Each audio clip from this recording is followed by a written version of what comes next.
अगर मैं कहूं कि एक दिन ऐसा आया जब भगवान शिव और भगवान कृष्ण आमने सामने युद्ध भूमि में खड़े थे, तो क्या आप यकीन करेंगे?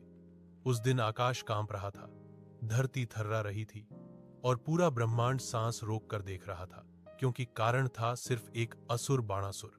बाणासुर कोई साधारण असुर नहीं था।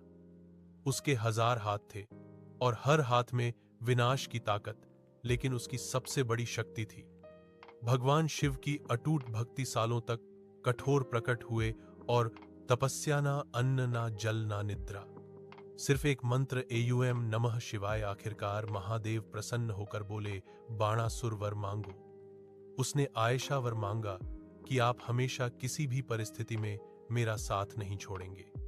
इतना ही नहीं, भगवान शिव स्वयं उसके साथ शोणितपुर में रहने लगे। अब बाणासुर का अहंकार जाग उठा। जिसके साथ स्वयं महादेव हो, उसे कौन हरा सकता है? बाणासुर की पुत्री उषा एक रात स्वप्न देखती है, एक सुंदर तेजस्वी युवक जिसे देखते ही उसका हृदय धड़क उठता है। नींद खुलती है पर चेहरा नहीं मिटता। उसकी सखी चित्रलेखा, जिसे दिव्य शक्तियां प्राप्त थी, वह पूरे संसार के राजकुमारों के चित्र बनाती है और उषा एक चित्र पर रुक जाती है। यही है वो युवक था अनिरुद्ध, श्री कृष्ण के पौत्र प्रद्युम्न के पुत्र।